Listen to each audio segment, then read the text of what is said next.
Black Star Network is here. Hold no punches! I'm real revolutionary right now. Black power. Support this man, Black media. He makes sure that our stories are told.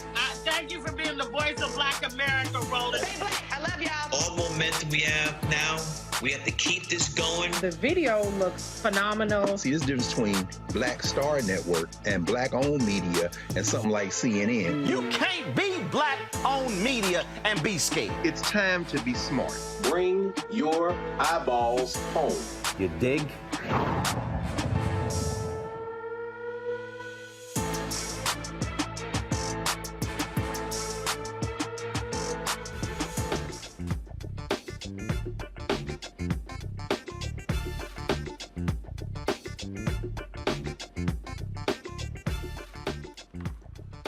Today is Friday, April 7th, 2023. Coming up on Roland Martin Unfiltered, streaming live on the Black Star Network. As we speak, Vice President Kamala Harris is in Nashville meeting with the Tennessee Three as well as other Democratic lawmakers, as well as students and other young folks who are demanding gun control in that state after a tragic shooting at a Tennessee Christian academy where 6 folks were killed, including 3 children. On today's show, we'll be talking with former Representative Justin Jones, one of 2 expelled yesterday by Republicans in the legislature. Also, Reverend William Barbara will also join us. Commissioner Tami Sawyer will join us as well. In addition to a member of the Nashville City Council, they will be determining or appointing the person to replace Jones, and people say it should be Jones. We'll also talk about what's happening in Shelby County, where Memphis, the Shelby County Commissioners will determine who replaces former Representative Jones and Pearson. But why are folks saying that the mayor of Memphis, Jim Strickland, is calling commissioners saying not to do so?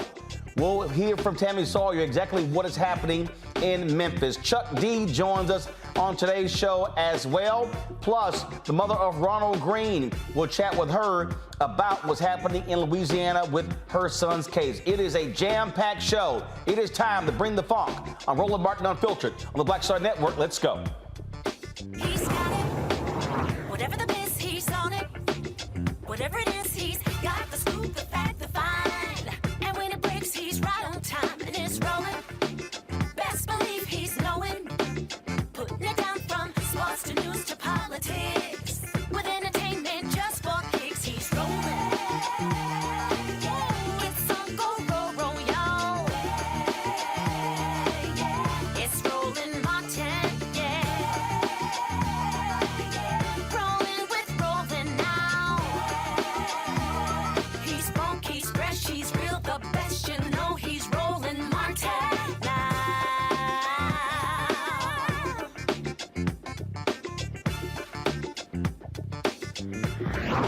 Martin. This is video of her arriving today in Nashville. It was a late decision by the White House to send the vice president there to meet with the Tennessee Three. That is the 3 Democratic lawmakers, 2 black, 1 white, targeted by Republicans in the legislature. 2 of those African Americans yesterday were expelled. That is Jones and Pearson as well as Justin Jones. The vice president met with them privately. That meeting is taking place right now. She's on the campus of Fisk University. She also will be making public comments. We'll be carrying that live right here on Roland Martin Unfiltered as soon as she makes those remarks. Folks, it has been a tumultuous week there in Nashville as Republicans have been angry that these 3 Democratic lawmakers stood with the protesters demanding gun control in the wake of 6 people being killed at a Christian academy, 3 of them children. Folks, it has been, they've been criticized, they've been attacked by many people because of the decision they made, because the 3 Democratic lawmakers, they say, broke a house rule, not a law, a house rule. The ramifications of this, folks, are significant. And what I have been saying to you, there's a through line between what happened here in Tennessee to what Republicans are doing in Georgia, Florida, Mississippi, Alabama, Texas, North Carolina, South Carolina. So we must not understate exactly what is going on. This has served as a galvanizing moment for Democrats in Tennessee, but also across the country. Now, what happens next? The Nashville City Council will appoint who replaces Jones. Lots of pressure being applied to them to likely appoint him. Based upon the folks I've talked to, it's a lock that he is going to be reappointed. A little bit later in the show, we'll talk with the city council member there from Nashville. Now, in Memphis, where Justin Pearson is from, the Shelby County Commissioners will determine who fills his seat right now. Now, they need 7 votes in order to get him appointed. My understanding, 5 votes right now, 2 short. And Mayor Jim Strickland of Memphis, who does not have a vote on the commission, what we've been told is he's been calling commissioners saying not to appoint Pearson because Republicans will hold back funding for FedEx and other issues there in Memphis. Joining us right now is Tami Sawyer. Tami Sawyer served as elected official there in Memphis in Shelby County. Glad to have you here. You tweeted out earlier what you're hearing there when it comes to Jim Strickland. Share it with our audience.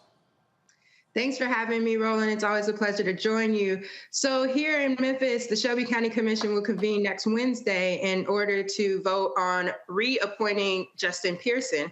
And in the background, there's been calls to several commissioners asking them to either withhold their vote or to delay the vote while the city continues to try to get funding from the Republican state for the FedEx Forum where the Grizzlies play, as well as for Regional 1, our medical center.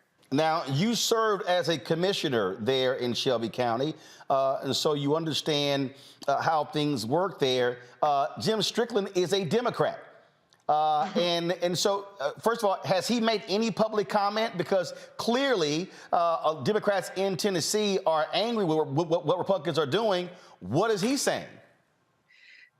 Jim Strickland is your classic case of a white dino, a Democrat in name only. Actually, there was an effort to get him de-bonafide over the last few years as he supported Republican candidates instead of Black Democratic candidates as recently as the last election cycle. So no, he has not made a statement. He actually sent out his weekly newsletter. It came out today with no mention of the expulsion, while everyone up to our Democratic Congressman Steve Cohen, who is also a white man, has said something. But Strickland has said nothing. And is ignoring anybody's attempts to get him to comment. Obviously, folks want a circling of the wagon. The video we're showing right now is one of those parents at Covenant who lost their child. This was Justin Pearson, hugging her. They were, of course, there in the chamber on yesterday. Just share with us your perspective on what you saw unfold there in Nashville yesterday. It was classic Nashville GOP racism. The fact that the two Black brothers were expelled and Gloria Johnson, through no fault of her own, a white woman, was not expelled, just shows exactly the deep racial animus that exists. Nashville, the Nashville House has worked very hard to punish Memphis for being independent, for being majority Black, for being the biggest Democratic holding in the state. And this is a continuation of that. And as you see in the video, Justin Pearson is wearing a dashiki, and they told him that violated House rules, which is why he has to wear a suit coat over his dashiki. So from the beginning, these two young, outspoken Black men are in their first term, and they've just been penalized left and right, removed from committees, silenced continuously. Here in the video, we see them calling recess on these brothers, and just over and over again punished for being outspoken and being the voice of Black people in Tennessee.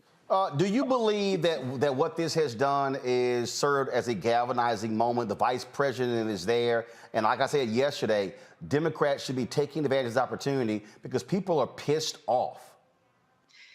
People are angry, and rightfully so. This is tied to gun rights, but it also shows, again, how racism is just infecting our democracy more and more every day. And I hope it's a galvanizing moment. We just had an election, so I don't know how it will impact turnout in the next year or two, because outside of the re-election of both Justins, we won't have another election.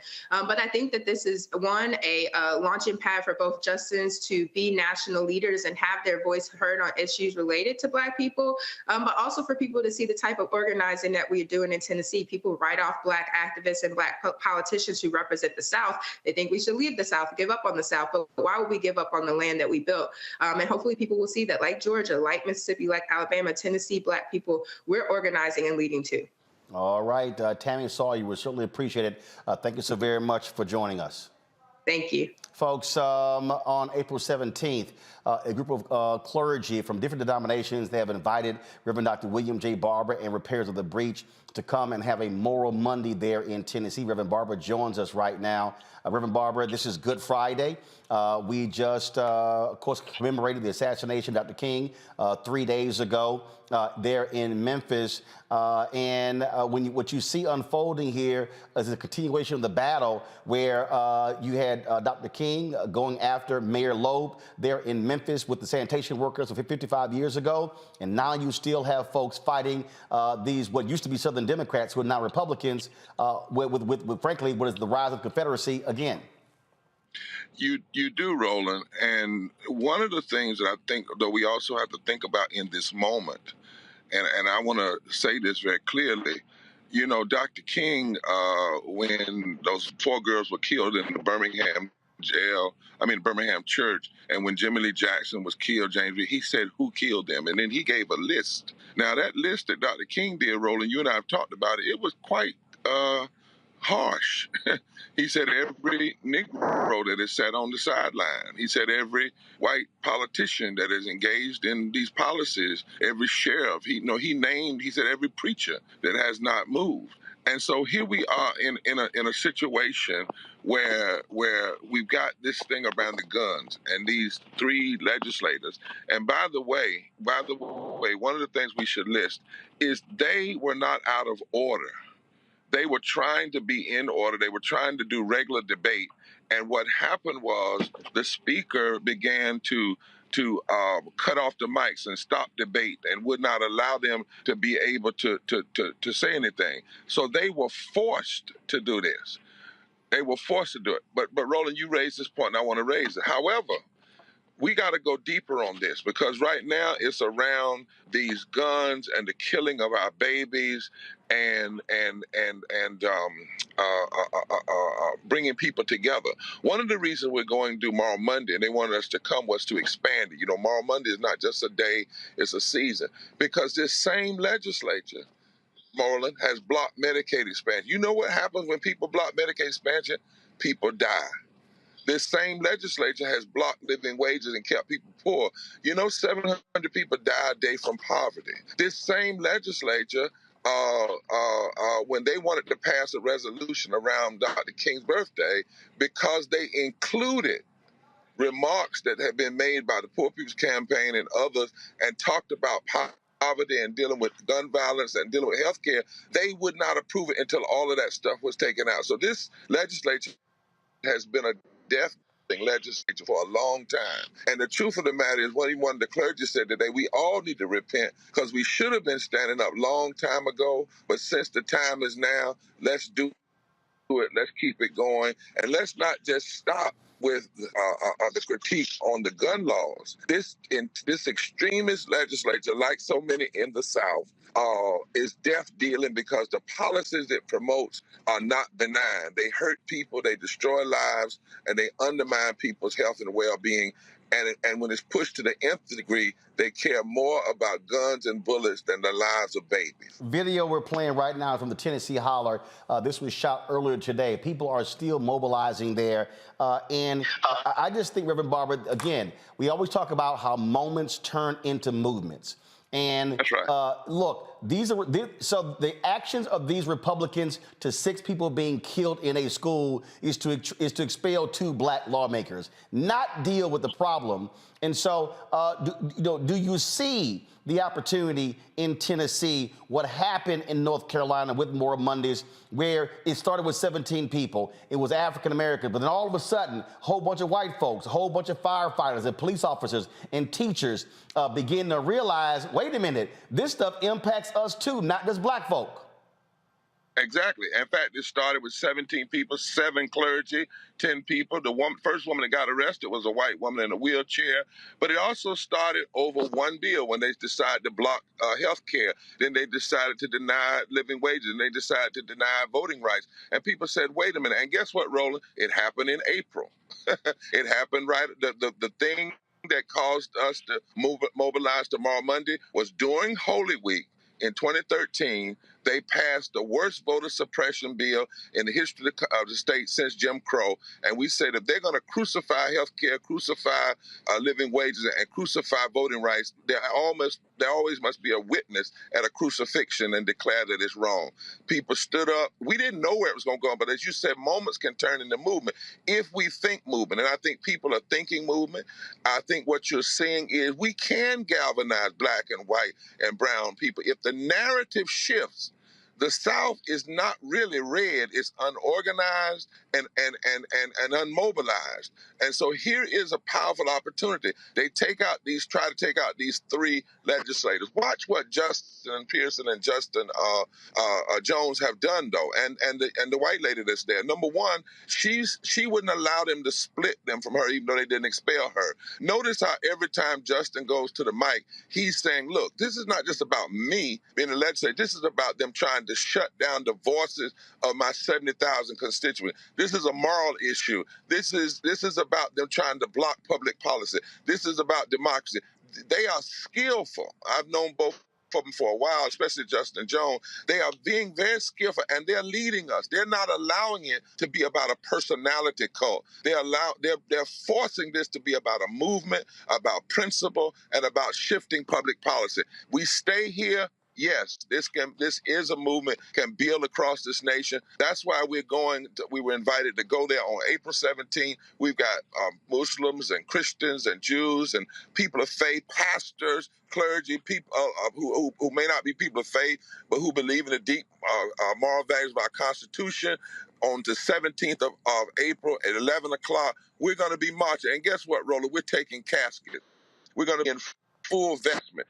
We're not going to let them change the subject away from this death-dealing public policy that will kill babies and block health care and block living wage. No, we're not doing that. And we're not stopping in Nashville. We're coming there. And when we go to Nashville, Roland, I'm not going there to speak and lift up me. It's to lift up the prophets that are already there, the people that are there. Mm-hmm. And then we're running now toward Washington, D.C. and the Congress in Washington, D.C. So, yes, this is a moment that is a movement, and I'm so thankful that the two young men that are at the center of this understand movement building, understand how to keep an issue focused. And I'm also glad that when they chose not to expel the white lady, she didn't take the bait. She didn't take the bait. Right? She said, "Oh, no. You may not have expelled me, but she said, but I know exactly why you didn't do it, because I'm a white woman and you're trying to separate me, and that's not going to happen." Last question for you. We talk about, you said, again, people are not mobilized. They're not organized. Look, we have been making calls to the Tennessee chapter of the NAACP to find out what they're doing. Earlier today, the Nashville branch of the NAACP, they actually held a news conference there. I mean, this is one of those moments, frankly, where NAACP, Urban League, National Action Network, Rainbow Push Coalition, Black Voters Matter, Until Freedom, Alphas, AKAs, Deltas, Divine Nine, Prince Hall Mason, Eastern Star, the Links, all of these black groups must be utilizing their power and their membership and putting them into action.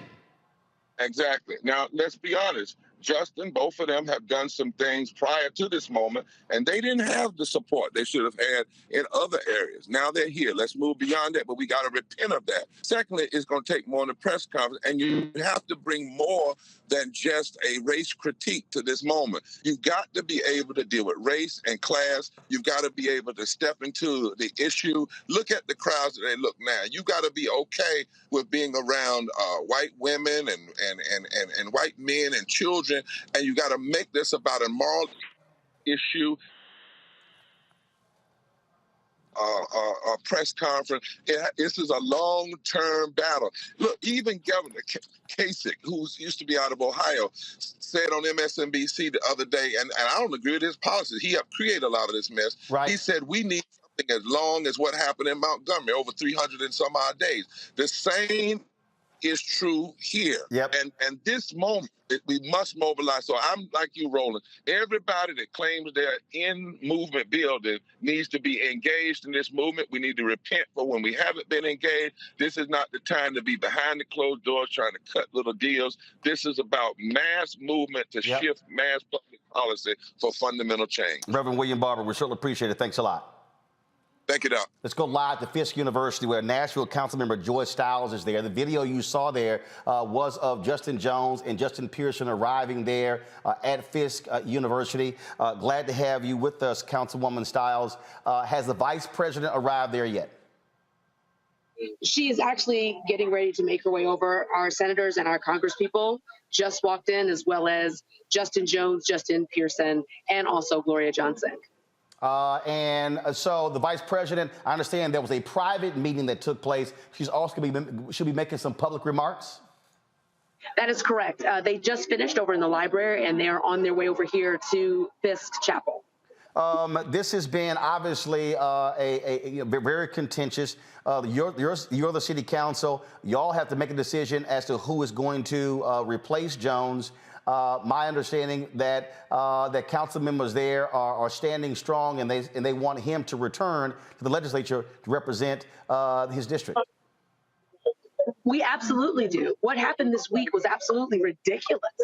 How do you expel someone who is fighting for their constituents? We are a city that is grieving and is mourning right now the death of 6 people. If we have the worst gun laws in this country, and instead of focusing on that and beginning to have the conversation about fixing our gun laws, instead you expel people based on decorum, that makes absolutely no sense. So yes, the city council in Nashville, our mayor, our elected officials, we are standing with the 3. And that is the right thing to do. And the city council, so y'all are meeting on Monday, correct? Correct, at 4:30. And when it comes to making that decision, obviously it is a momentous one. And for people who don't know, look, the Republicans have been attacking Nashville. They split the city up, its congressional district, into 3 other areas. They've been gerrymandering the place. They also are trying to penalize Nashville when it came to the Republican National Convention. They wanted it to come to Nashville. They were angry with Democrats there. And so people have to understand this thing is way bigger than just these 3 members. There's a wholesale attack on Democrats in Tennessee. 100%. And this has been ongoing, as you said, since August, since we said no. We did not want the drama of having the RNC here at this time. We would have had a week of Proud Boys and all of their cronies, and it wouldn't have been right to our constituents to have put them in jeopardy. Several people claim that they don't understand our concerns, but this is a reality that we're living in right now. So we put our constituents first. And to be frank, I would vote the same today if that vote was in front of me yet again. Right now, we are sitting waiting to hear on the injunction as to whether or not we're going to be cut in half. They passed a bill on March 9th, effectively cutting us to 20 members. The city filed a lawsuit, and we're waiting right now to hear about the injunction as to whether we're going to run as 40 members as usual, or we're going to be running as 20 members with brand new districts. Just for also let folks know, what are they trying to do to y'all in the airport? Oh, so that's the other punishment. So we have an airport authority, and so the governor has decided he would like to take some of those seats over, and he would like to appoint his own people. They're doing the very same thing with our sports authority. We're in the midst of voting on a Titan stadium, and he wants to come in and take over 5 of those positions and be able to appoint his own people. At the end of the day, what we're talking about is a group of people that do not live in an urban area, do not understand urban governance, and are making decisions from rural areas. You cannot have people that are just sitting on 40 acres, don't know what it's like to have almost 1 million people to make decisions for and create budgets for, making decisions for us because this seems exciting for them. Absolutely. Again, if you could just do our viewers a favor, just flip your camera. I just want them to see the people who are there on the Fisk campus as they are waiting. They're waiting the vice president there. Obviously, you've got a lot of students there, but you got folks from all across the city and state. So just set the scene for us, describe for us what's happening there. So we just got started. My colleague, Zulfat Zwara, who is our very first Muslim elected to office in the state of Tennessee, kicked us off very passionately. She's very close with Representative Jones and basically encouraged us to say, no more. What are we doing? Hold our representatives accountable. Let us come up with some good gun laws. Right now, we have permitless carry. You can get a pint of vanilla ice cream and a gun if you feel like it right now, all at the same time. And that makes absolutely no sense. And so we have students that are here. We have local activists that are here that are speaking and calling out that we do the right thing. Technically, by law in the state, we are supposed to wait 4 weeks before we hold this vote. And we said, no, we're not going to do that.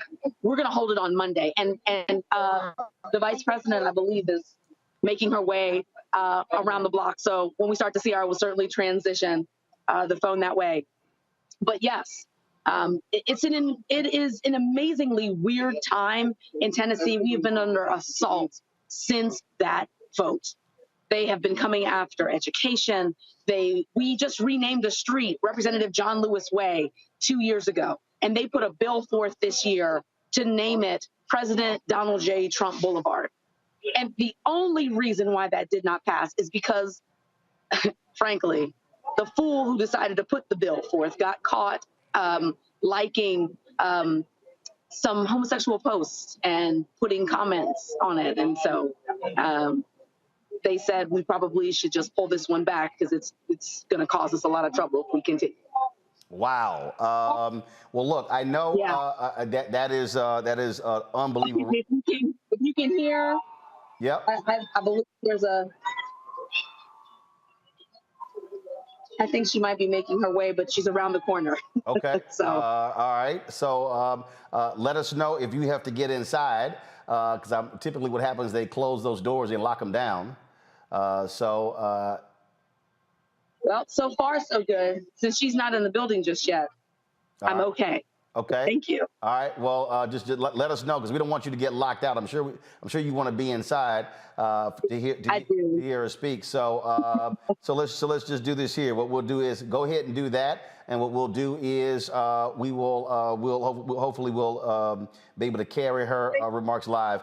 But we appreciate you joining us, and we definitely can't wait to see what happens on Monday. Well, thank you very much for having me, and hopefully we'll be able to check in about how it goes on Monday. But I really do think we're going to be voting to have him reinstated. All right. Because it's the right thing to do. All right, Councilwoman, we appreciate it. Thanks a lot.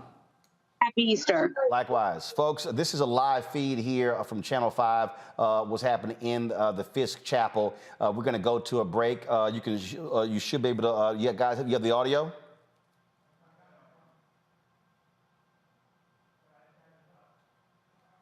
All right, so we are again. We are trying to get. This is a feed from the. Let's see if we now have it. Let's see here.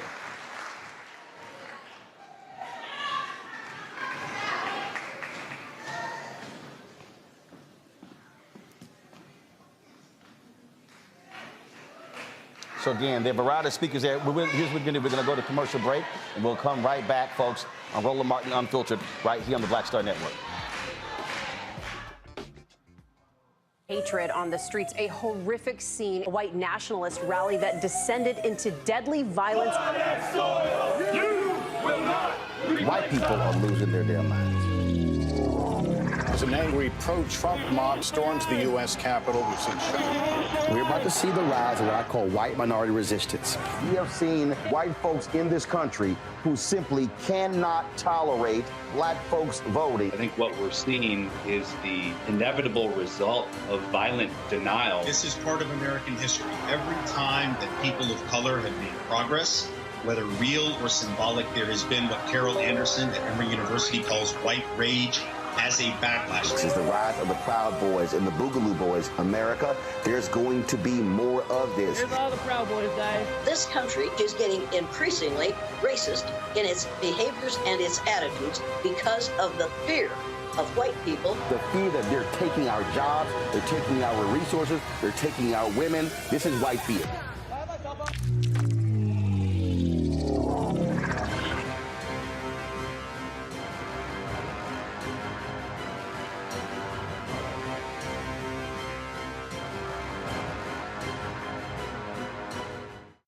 We feel the hidden impacts of climate change that land harder in Black, Brown, and Native communities. Not many people talk about it because they clearly don't know our lives. But with President Biden's landmark infrastructure and climate plans, our issues are finally seen. Removing lead pipes means we know our water is safe. Cutting carbon pollution helps our kids breathe easier. 1.5 million new jobs means stable work in communities. The impact we need. Right now. Hi, I'm Israel Houghton with Israel and New Breed. What's up, what's up? I'm Dr. Ricky Dillard, the choir master. Hey, yo, Peace World, what's going on? It's the Love King of R&B, Raheem Devon, and you're watching Roland Martin, Unfiltered.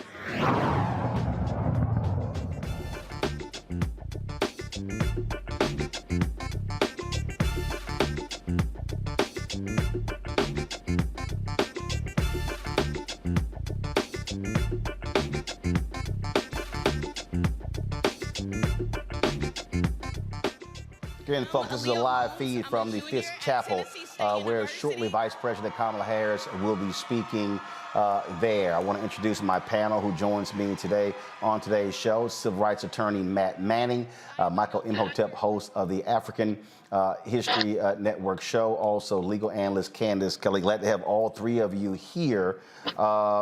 Again, what we are seeing play here, Candace, is Republicans doing what they do. That is pushing hard when it comes to their power. They made this decision. You listen to all of them, these interviews, talk about all the Constitution was being in trouble and all that sort of stuff. Give me a break. It was a simple House rule. No, this is meant to send a message to Democrats and to their voters. We have the power. We have the supermajority. We can do what the hell we want anytime we want it. That's right. We can do what we want anytime we want it, and we can do the same thing that they did, and we won't get in trouble for it. And I think one of the things that we've been talking about tonight that's really important is that this really is a part and is going to be the beginning of another mass movement. Here we have young Black men who have been making their voices be heard in a way that we really haven't seen before on a national level. This age, two of them on the floor, having their mics cut off, getting their First Amendment rights just kind of cut out of the whole system. And so I think what we're looking at here is a culture shift that not just Tennessee is going to have to deal with, but the United States of America is going to have to deal with, to understand that this next generation is not just up and coming. This next generation is here. What these Republicans can't understand and can't grapple with is that these aren't the people that they could commune and interact with on a normal level. These aren't the people who are going to be at the Thanksgiving table, right? So this is all new to them. And so for them, this is a whole culture shift that is going to have to settle. People are going to have to understand that, you know, when you look at a young Black man, you're not just looking at him in the way that the media builds him up anymore and how we see them in police videos. We are now seeing articulate, right? Because they like that word. We have to be articulate. We're seeing articulate Black men on the floor making their voices heard. And that is something that Republicans are going to have to deal with just the same way that they're going to have to deal with these weapons that they don't want to see the laws move on. Michael, this email from the pool report, the pool that's covering first of all, President Joe Biden is in Mississippi today, meeting with folks who were impacted by the devastating storms that went through the tornado that killed a number of different people. I go to my iPad. This afternoon, the president spoke via conference. This is from the White House. This afternoon, the president spoke via conference call with State Representative Justin Jones, Justin Pearson, and Gloria Johnson, the three officials subjected to expulsion votes in the Tennessee State House yesterday for peacefully protesting in support of stronger gun safety laws following the recent shooting at Covenant School in Nashville. The president thanked them for their leadership in seeking to ban assault weapons and standing up for our democratic values. The officials thanked the president for his leadership on gun safety and for spotlighting the undemocratic and unprecedented attacks on them this week in the Tennessee State House. The president invited the three leaders to the White House in the near future. Obviously, Michael, the White House did not waste any time. They dispatched Vice President Kamala Harris there to Nashville. This, again, is one of those moments where if you're this White House, you step up and you recognize the energy that is around this issue, that this thing is way bigger than the three of them. It's way bigger than Jones and Pearson being expelled. This really is about a severe threat to democracy when Republicans have supermajorities in state legislatures. Absolutely, Roland. And they did the right thing by putting this statement out. They did the right thing by sending Vice President Kamala Harris. But what we have to understand, Roland, we've talked about this here on this show before. Your book, White Fear, deals with this. This is a continuation of the collapse of Reconstruction. And this is a continuation of the Jim Crow era that comes after Reconstruction, which was designed to suppress African-American political power. OK, what we saw that took place yesterday was a high-tech political lynching. That's what it was. In Tennessee, a former Confederate state that has a history of physically lynching African-American men. A lot of those white Republicans, I'm not going to call them white supremacists, but I think many of them are, but a lot of those white Republican men who voted to expel them 70, 80 years ago, many of them would have been involved in a physical public lynching. They couldn't do that, so they did a high-tech political lynching of these African-American men. And we have to, the fallout from this, Roland, I can't help but compare this to 2015 in the state of Indiana, when Indiana passed their Indiana Religious Freedom Bill, which was the transgender bathroom bill, and all these corporations came out in opposition to it. And within 1 week, the Indiana State Legislature was forced to change the bill, and then Governor Mike Pence of Indiana signed it into law. Where are the white corporations today denouncing this and putting economic pressure on these Republicans, who many of them help finance? And also, there are my understanding, 4 gun manufacturers in Nashville as well, and they finance many of these Republicans also. So we have to understand that we also, in addition to mass protests, as Dr. King correctly told us, we have to always anchor our external direct action with the power of economic withdrawal. We have to put economic pressure on these corporations as well. Looks like I think either the representatives or the vice president said, let's go back to the live shot, please, of what's happening at Fisk Chapel a few moments ago. So don't resort to silencing again, when you don't folks came in. Let's take this live. Now, Nashville has lost a voice in Congress to gerrymandering, and now we've lost a voice to expulsion. But this one we can recover, and on Monday our council is going to do just that.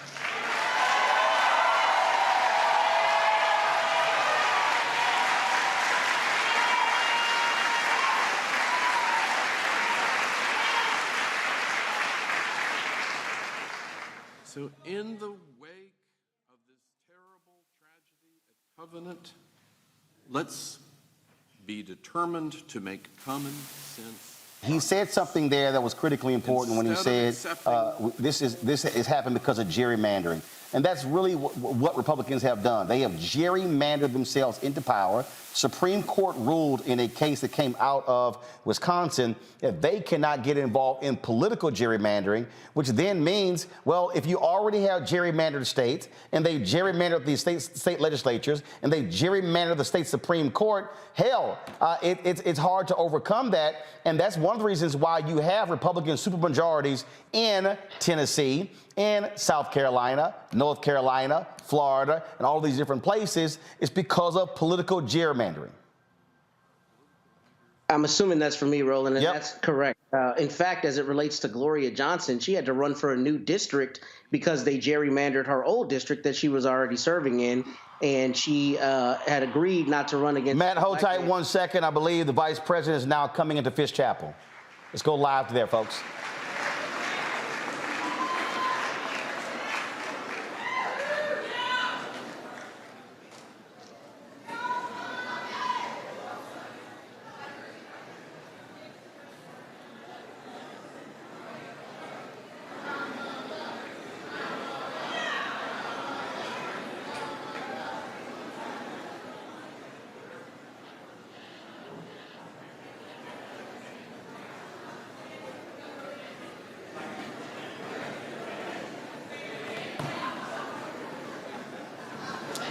All right, Matt, go ahead and make your comment. All right. Well, let's see here. All right, looks like the vice president is now coming in.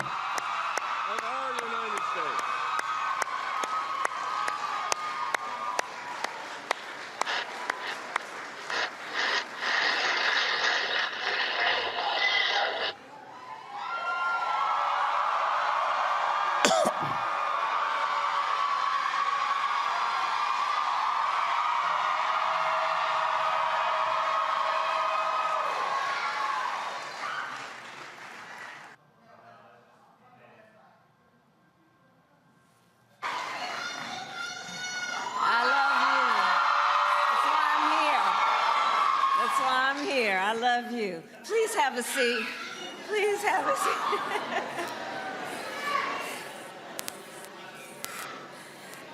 Mayor Cooper, Mayor Cooper, it is good to see you again, and I thank you for your leadership and the courage with which you have led for your tenure, but in particular over these last weeks. The mayor met with me every time I come, and you have been a clear voice around what smart governance can look like when people have the courage to lead. Thank you.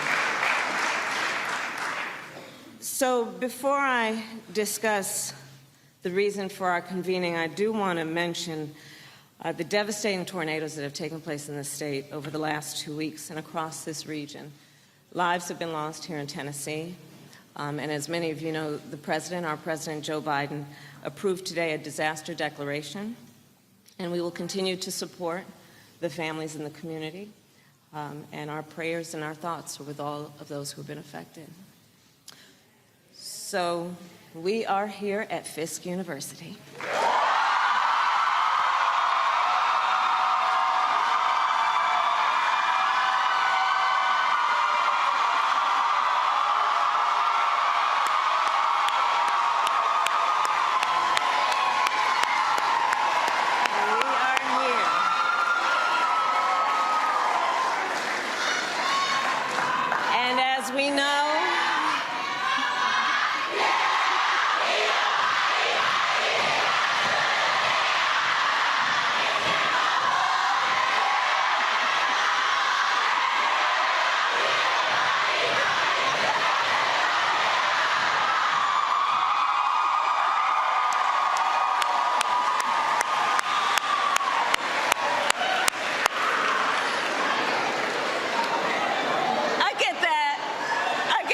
As a proud HBCU graduate, I get that. So, as the students, as the young leaders here know, the legacy of this extraordinary place of education in America has produced leaders who have gone on to be not only national leaders, but global leaders. And I'm reminded in particular this afternoon of two of those leaders, the late, great John Lewis,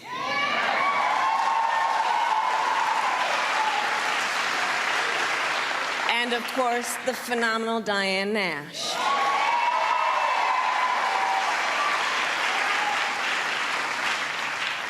And what they learned and then taught was that if one is to understand that you are born a leader and it is just a matter of when you decide to kick that in, then you know that we will see leadership at every stage of life if people choose to turn that on. And we have seen that here in Tennessee over the last couple of weeks. We have seen over 7,000 students and young leaders go to the Capitol to talk about what John Lewis and Diane Nash talked about, the importance of freedom, the importance of liberty, the importance of respecting the right of all people to live where they receive dignity, where they live in a place that they can be free from harm. And so we are here understanding the broad shoulders upon which we all stand, those fighters for freedom and liberty and justice, those fighters who understood the truth must never be stifled or silenced when it is on behalf of the people.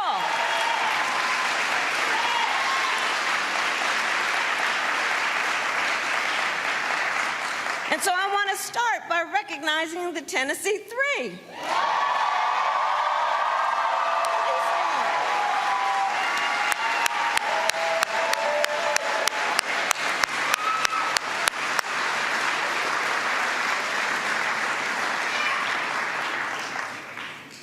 We are here because they and their colleagues, the Democratic caucus of the state legislature, and I'd ask you to stand as well, please.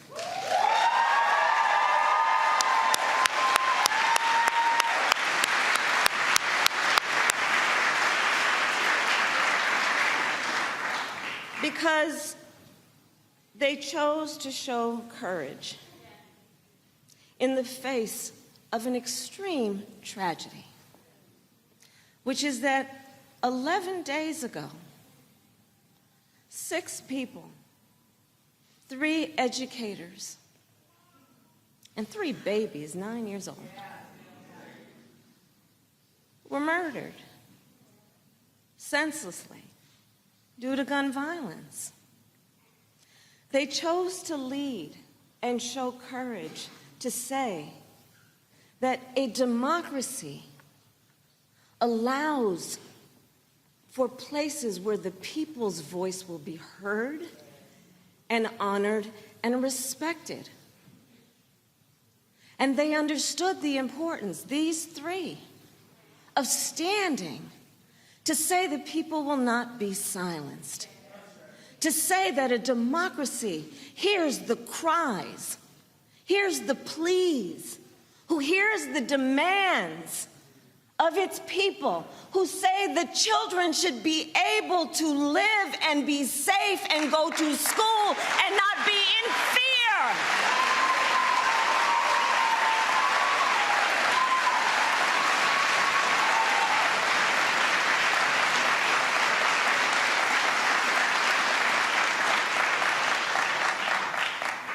They said, we understand when we took an oath to represent the people who elected us,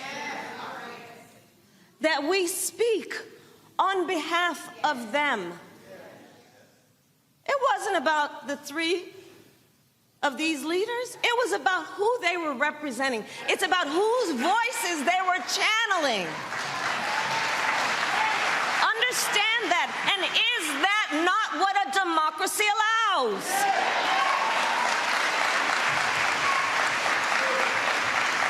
A democracy says you don't silence the people. You do not stifle the people. You don't turn off their microphones when they are speaking about the importance of life and liberty.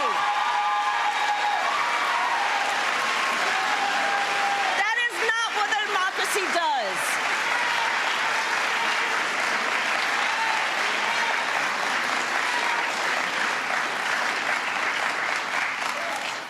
And understand.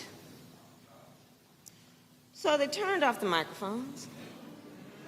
They tried to tell them to sit down and be quiet. But they understood that the voices must be heard. So think about this. In order to make sure the voices were represented in that place where elected leaders are supposed to lead in a democracy, these leaders had to get a bullhorn. They had to get a bullhorn to be heard. Well, you know what? That happens in a democracy too.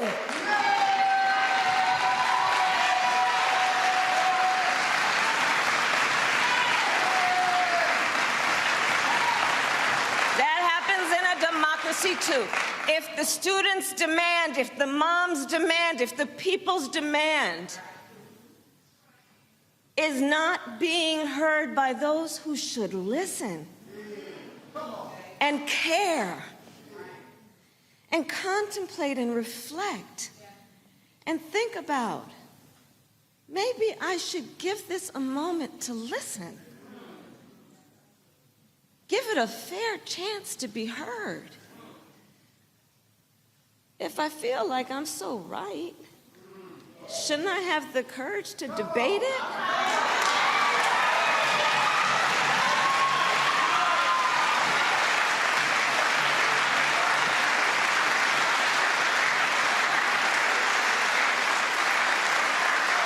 Make your case.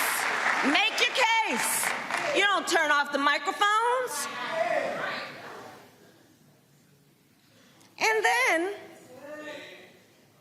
they do that, and then guess what? Because you know what? Can't have those voices in that room challenging notions about who should say what and when and where. Let's expel them. Can you imagine Let's get rid of them entirely. Let's remove them not only for that moment, but remove these people who have been elected to represent the people. And let us decide who should represent the people. What is that? That is not a democracy. That is not a democracy. You can't walk around with your lapel pin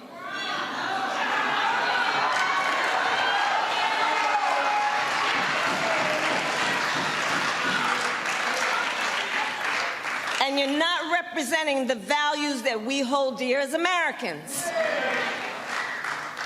You can't walk around and talk about protocol. Protocol and procedures were devised to require and allow and encourage debate and discussion and, yes, dissension.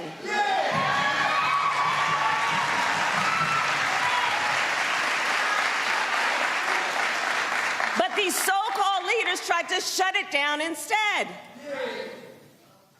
But we're not having that. We're not having that.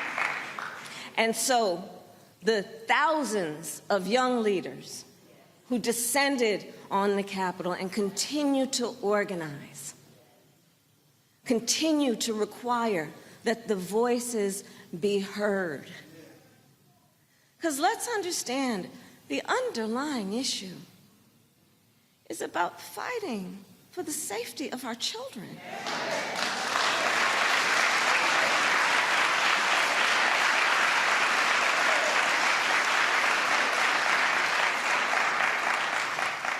Saying that, you know, our babies are going to school. It's been years now where they're taught to read and write and hide in a closet and be quiet if there's a mass shooter at their school. Where our children who have God's capacity to learn and lead, who go to school in fear, if their back is to the back of the door, that they don't know what might be coming through the door. Our children are being traumatized by this fear. Parents are wondering and asking and praying every time they send their child to school or take their child to school that their baby might come home safe. Think about the underlying issue. You know, some things are up for partisan debate. Sure. And they will be, because that is also a sign of a democracy. But on the issue of smart gun safety laws, background checks. Background checks.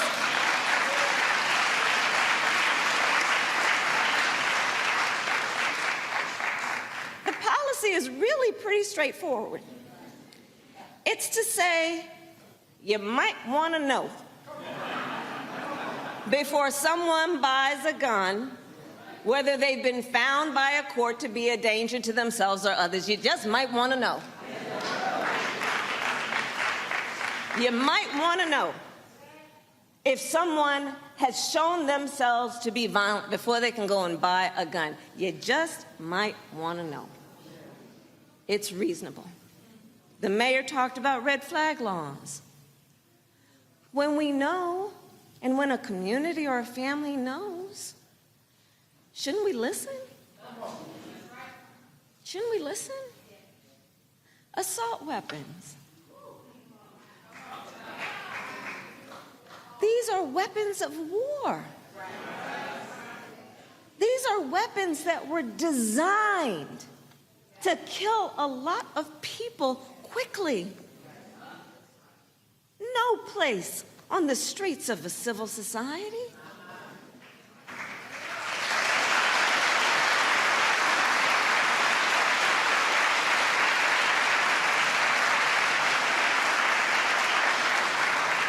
Part of the underlying point is let's not fall for the false choice. which suggests you're either in favor of the Second Amendment or you want reasonable gun safety laws. We can and should do both.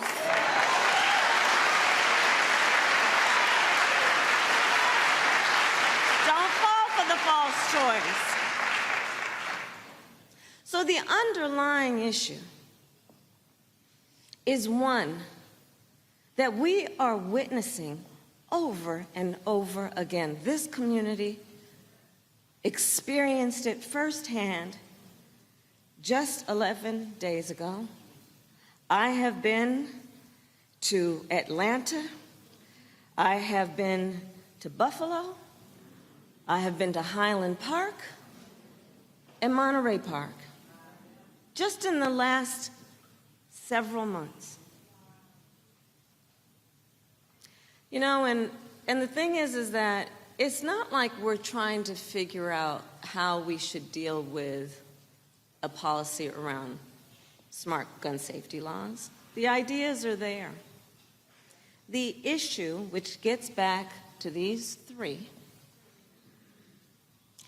is that we need leaders who have the courage to act at state houses and in Washington, D.C. in the United States Congress. Have the courage to act.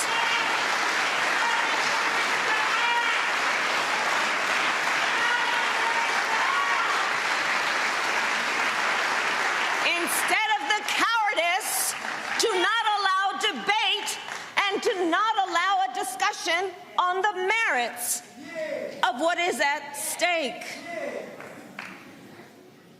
Courage. You can't call yourself a leader if you don't have the courage to know what is right and act on it regardless of the popularity of the moment.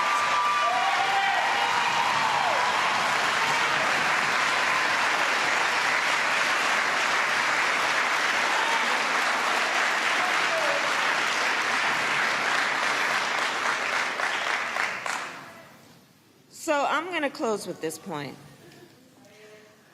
I do believe that every generation has its calling.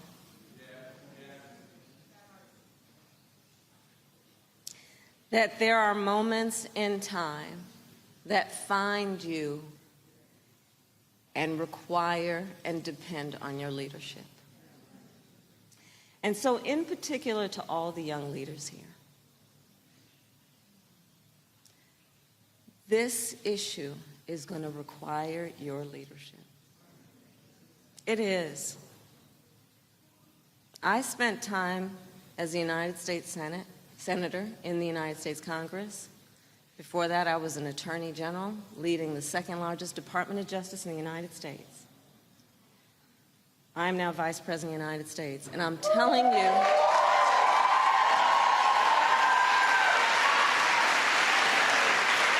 and I'm sharing that with you, the young leaders here, to tell you, we need you. We need you. Every movement, in my perspective, that has been about progress in our country was led by the young leaders like John Lewis and Diane Nash and you.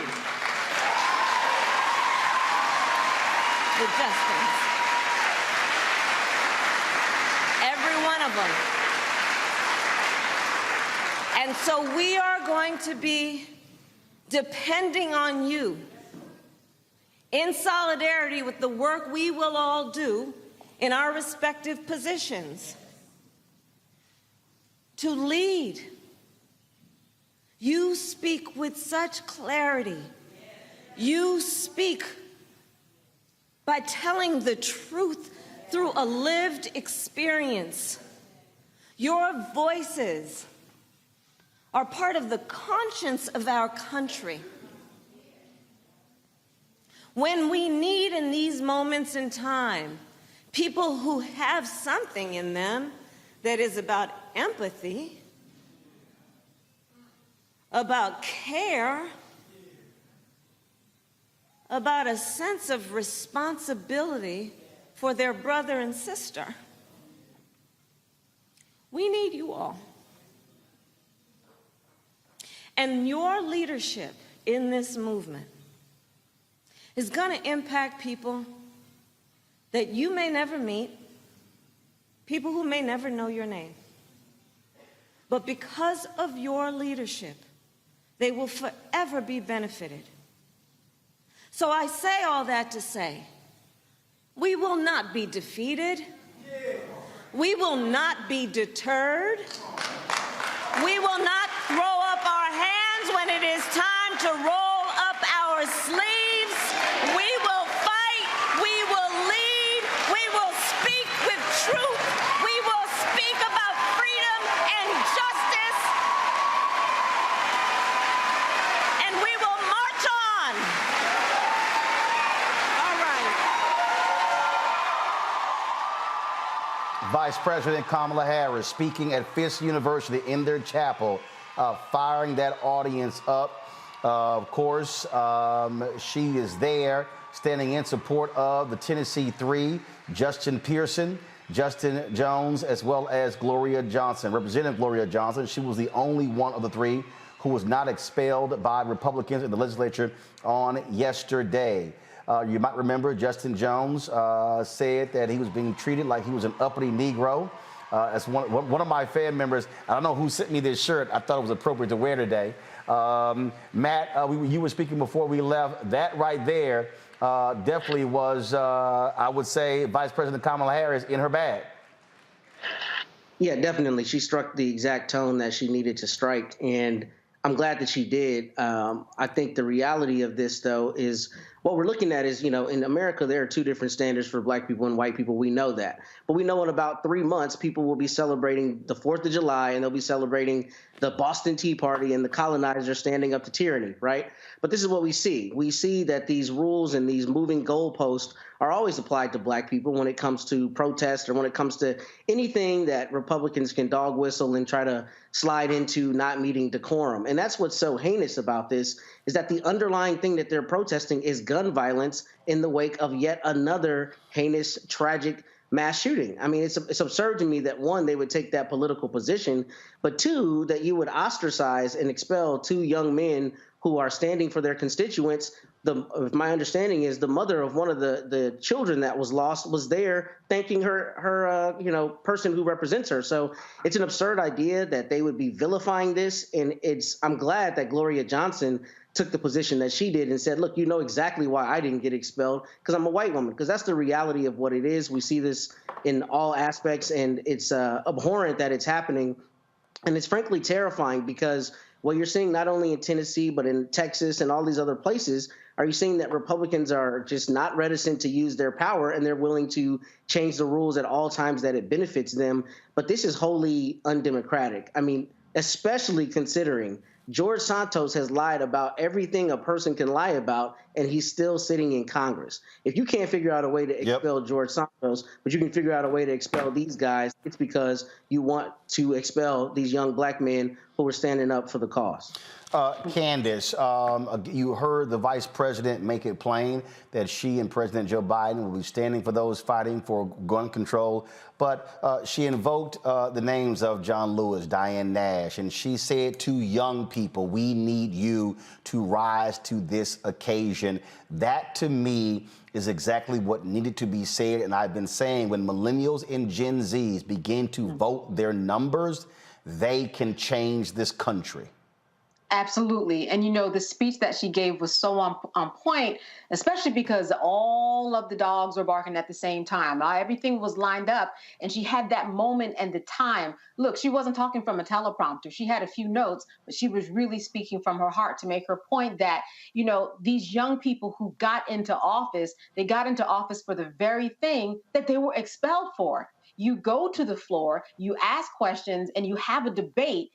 And if you have to have the courage in order to have the debate. You can't be a coward, like she said. So her message for young people to get out there and march on, as she said, as she ended the speech, I think really, really hit home. And it's just good to hear from someone like Kamala Harris take the floor at this time and really speak to those students in a way where it felt like, sometimes your mama was talking to you in the middle of your kitchen, like, you go do this because it is incumbent upon you. The world has called upon you to do this. So go ahead and rise to the occasion.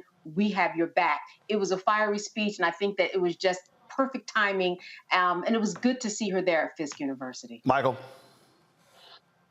Yeah, Roland, this is a powerful speech. I think this is an inflection point, and she was absolutely correct to invoke the names of John Lewis and Diane Nash. And it was about April of 1960 that John Lewis and Diane Nash and others like Reverend C.T. Vivian were involved in protests in Nashville, Tennessee, to break the back of segregation. And them and those and others engaged in the economic boycott of the downtown business district to break the back of segregation, and it was very successful. So we have to connect economic withdrawal strategies that we used in the past to what's going on right now, because this is one of the ways they were able to do that. Eyes on the Prize deals with this, the segment dealing with Ain't Scared of Your Jails, 1960, 1961. They go in depth and talk about how they organized and how they imposed economic withdrawal strategies in the downtown business district. So and it's important for us to understand Tennessee is where the Ku Klux Klan was founded, December 24th, 1865, Pulaski, Tennessee. Tennessee is where Nathan Bedford Forrest was from, one of the first grand wizards of the Ku Klux Klan. And it wasn't until July of 2021 that they removed the bust of Nathan Bedford Forrest, who was a traitor to the Union and led the Fort Pillow massacre of about 200 African-American Union soldiers, April 1864. They removed his bust from the state capitol in Tennessee in July 2021 to the protest of some of these same white men who ousted these two brothers yesterday. We have to understand this history and how it's relevant right now. We do have some other, I'm going to do this real quick before I go to my next guest. We do have some other breaking news, and that is a federal judge in Texas has ruled it unconstitutional, has put a ban on the abortion pill drug that was approved by the FDA a couple of decades ago. Here is the ruling right here. It came out of Amarillo. Candace, many people say that the Republicans went judge shopping. This is a Trump appointee who made this ruling. There's a stay in the FDA is going to appeal, but this judge is saying that the abortion pill will be banned nationwide. This single federal judge, this ruling will impact the entire nation. Your thoughts about this decision? Well, it's just the way that Trump has worked over the years, right? He strategically placed, over 100 judges into place that he wanted them to be in for these types of moments to happen. And it is, in fact, playing out.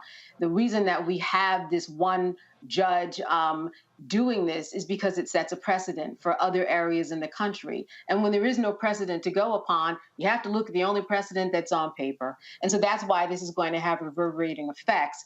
And what Trump has done, some people have called it very smart, right? Because he placed people in the places that he wanted them in order to make it happen. But as you talked about in this breaking news, the FDA is going to appeal this. This is something that we will not hear the end of. I don't think it's something that is going to work because it affects so many people. And we're not just talking about Black and brown people. We are talking about masses of people. It certainly affects us in a different way. But when you are affecting the masses, the same way we were talking about with the assault bans and weapons, and you have young people who are out there and people from different races who care about things like this, it really makes an impact. They may have the say today, but this is certainly not the end of it. But as you said, its effects are real because this is the only game in town, and this is what people are looking to. Going to a break here, but let me go ahead and say this before we go to the break. And I just want to be clear as possible, okay? I'm not going to mince any words right here. For all of you trifling punk-ass people who sit out there and you make comments on message boards and you post on social media and you say stuff in barbershops and beauty salons and you say that Judge Ketanji Brown Jackson was performative politics by President Joe Biden, when you say that voting doesn't matter, here's perfect proof where a single federal judge can issue a ruling that impacts the entire country. I have said numerous times why voting matters, because guess what? Whoever is the president gets to pick federal judges. Whoever's in the United States Senate, the Senate who controls it, they get to confirm federal judges. And these people are there for life. And so for all y'all people who love to sit here and talk about who's the Democratic shield and this, that, and the other, do understand that these federal judges can impact your black ass every single day. There are people who literally are sitting in prison because some conservative federal judge will not look at the evidence that could free them from jail. There are people who have been sent to prison and they have been freed because of federal judges. Federal judges, the power that they have is enormous. If you need any further evidence that one federal judge in Amarillo, Texas can issue a ruling that impacts the entire country, but you still have these simple Simons out here who say voting is a waste of my time. I don't see anything changing. Well, guess what? The folks who oppose you, they are voting. They're voting in Tennessee, they're voting in Mississippi, they're voting in Florida, they're voting in Texas, and if you think for a second that they don't understand the power, well, then you absolutely are clueless. Folks, this is why this is called all hands on deck. Because what we are facing folks on the right who absolutely want to control every facet of this country, the federal level, the House, the Senate, the White House, the courts, governor's mansions, state legislatures, county commissioners' courts, city halls, and you better decide which side are you on. Those who are in the game or those who get played by the game. Going to a break. Folks, support us in what we do. Guess what? The other networks are focusing on the abortion issue. We carry the Vice President's speech live. This is why your support matters. We don't have millionaires and billionaires who fund us. Your dollars make the difference, folks. And so send your check and money orders. Join our Bring the Fan Club. Our goal is to get 20,000 of our fans contributing on average $50 a year. That's $4.19 a month, 13 cents a day. Trust me, y'all. Every dollar absolutely matters, especially while I'm out here fighting these ad agencies and these companies that don't want to support black-owned media. And so send your check and money orders to P.O. Box 57196, Washington, D.C., 20037-0196. Cash App, $RM Unfiltered. PayPal is R Martin Unfiltered. Venmo is RM Unfiltered. Zelle is Roland at RolandSMartin.com. Roland at RolandMartinUnfiltered.com. When we come back, we'll talk the 50th anniversary of hip-hop. You're watching Roland Martin Unfiltered on the Black Star Network. I lost my daughter. I didn't know where she was. So I had to figure out how to survive, how to eat, how to live. I don't want to go into the details because she's here, first of all. She may not want me telling that story. But possession of her, the family broke down, fell apart. I was homeless. I had to figure out, I didn't have a manager or an agent or anybody anymore, and I'm the talent. So I got to figure out how to be the agent. I had to figure out, how does business work?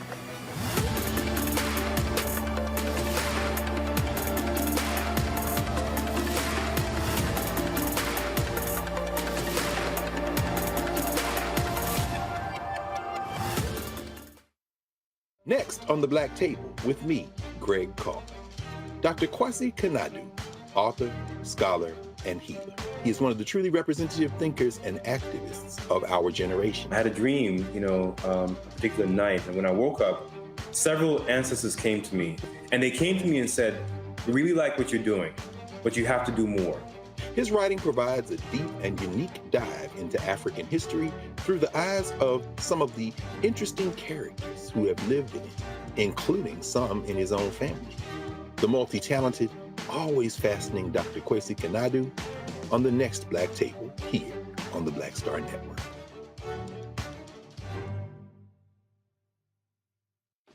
Hey, I'm Antonique Smith. Hey, I'm Arnez J. Hi, this is Cheryl Lee Ralph, and you are watching Roland Martin, Unfiltered. I mean, could it be any other way? Really? It's Roland Martin.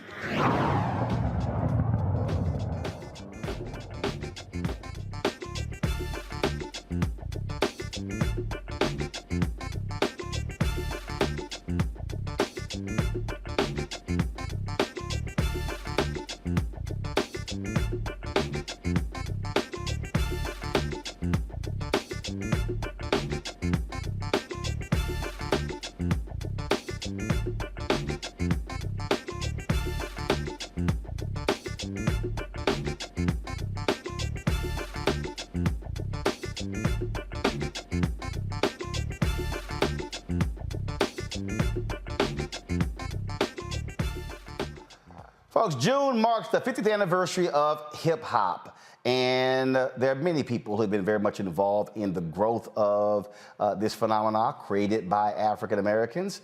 Two of those folks, Chuck D and Daddy-O, they are back, folks, 30 years after the release of Self-Destruction for collaboration of a new project in the movement called Stop Self-Destruction, in the vein of the Stop the Violence movement started by rapper KRS-One in 1989 in response to violence in the hip-hop and African-American communities. They've also partnered with the music label Opposition to help artists succeed on their own terms. Joining us right now are both of them, Daddy-O, as well as my longtime homeboy, Chuck D. Glad to have both of you here. First, before we get into the collaboration, let's first deal with, I got to just get y'all thoughts on what you see unfolding there in Tennessee. Chuck, start. Well, it's major, and you see the exuberance and the enthusiasm of I would say the Hip Hop Nation, since the Hip Hop Nation has had 10 generations in it for 50 years, every 5 years. And so the news and the sparks that I've gotten out of there is young people really stepping up and making some noise. And that's always been a hip hop sensibility. And I didn't get it through the news better than I've gotten it through young people online. Daddy-O, go ahead. I think he said a lot. I think organizing is a force, and I think organizing is a factor. And as we talk about hip hop and its 50th anniversary, those are the type of things that we want to bring to the forefront. There's a lot of things that are happening that young people are not involved in, and we know that they should be involved, and we think that this music can help them. We've seen music be a force for that in the past, and we've done it throughout our entire careers.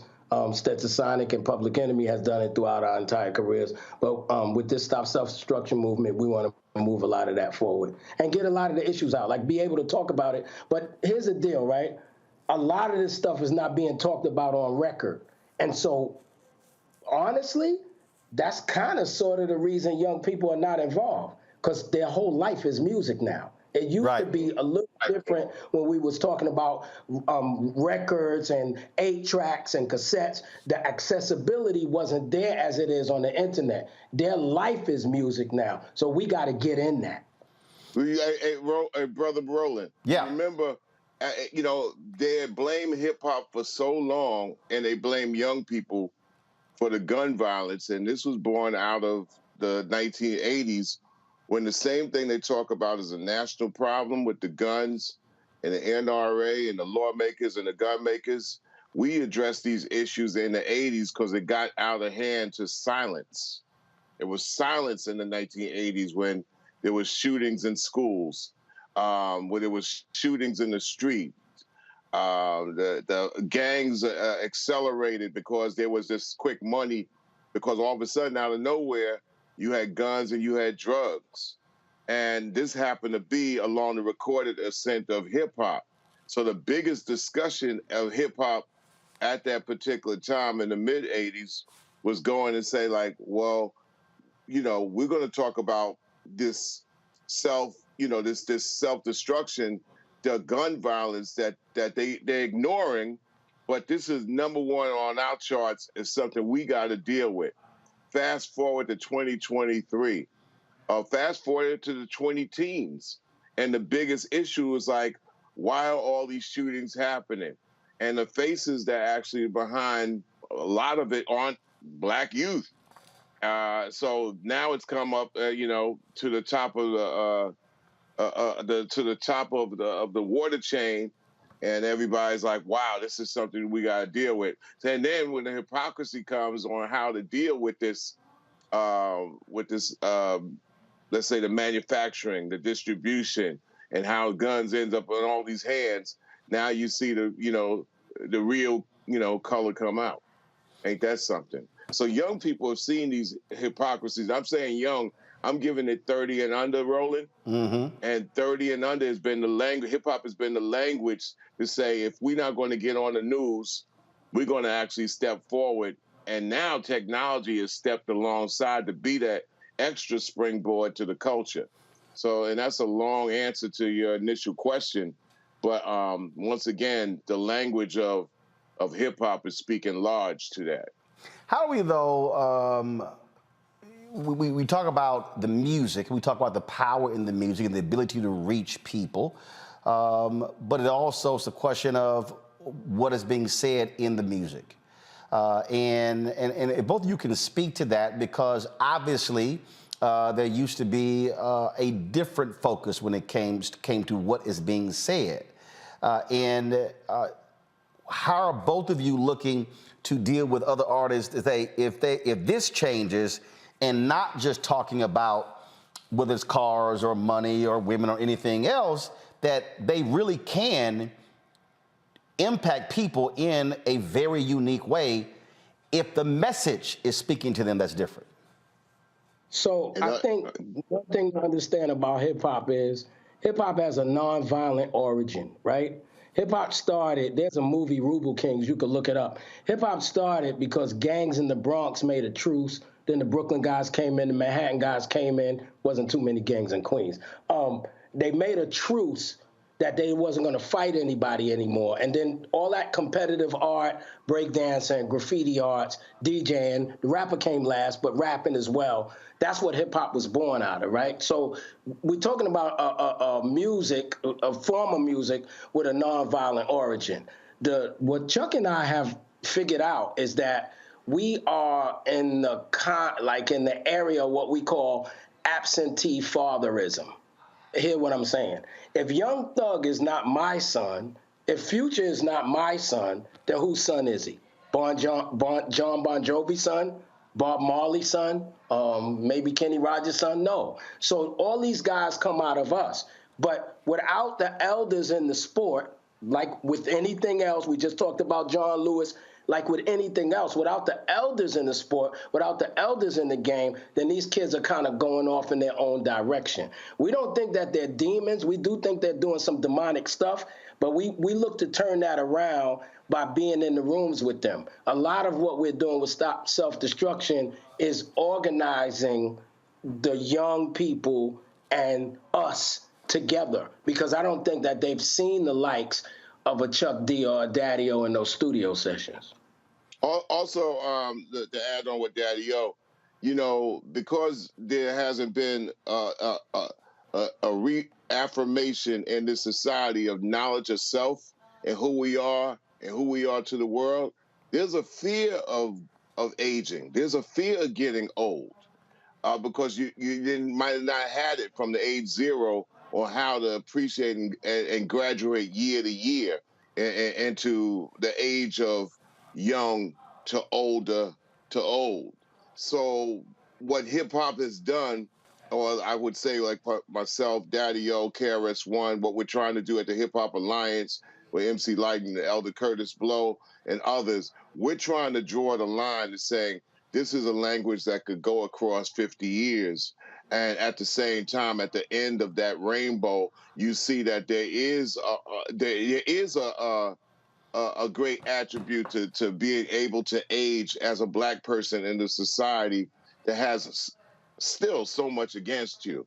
but it's your GPS, so to speak. And hip hop has been a GPS when you use it right. When it's used by somebody else, it ends up being COINTELPRO. Hip hop, like Jadio said, started out against COINTELPRO. Gentlemen, hold tight 1 second. I'm going to go to a break, and I want to pick up on that. My panel have some questions for you as well. Folks, we're talking with Chuck D and Daddy O about the collaboration that they're doing. We'll be back right here on Roland Martin Unfiltered on the Black Star Network. And so we'll go to commercial break. But first, let's tell you about something that Candace, she actually has a company beyond her legal stuff, and that is Curl Prep Natural Solutions. Her product is organic. It's a two-step curl defining system. This video here, you can check it out. People have been lining up to see the product in action at hair shows. And when they take a seat to try it, they simply don't believe it is their hair. Now, you can, of course, access the products at curlprep.com. Curlprep.com. It works on any hair. It has two steps, sweet butter and a sweet defining gel, both at curlprep.com. And parents, you can also, you'll love this system because you can comb the product through your child's hair with your fingers. And of course, our seasoned saints, they love the product as well. It has products that are great for twists, braids, locks, weaves, even those wigs and extensions. Folks, go to curlprep.com and you won't not believe it's your hair. We certainly appreciate, of course, Candace partnering with us. And so again, the website is curlprep.com. Check it out.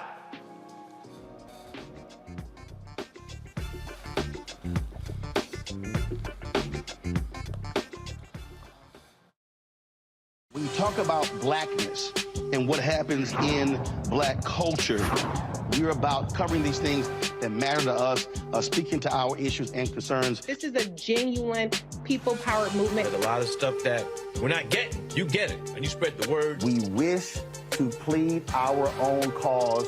Too long have others spoken for us. We cannot tell our own story if we can't pay for it. This is about covering us. Invest in black-owned media. Your dollars matter.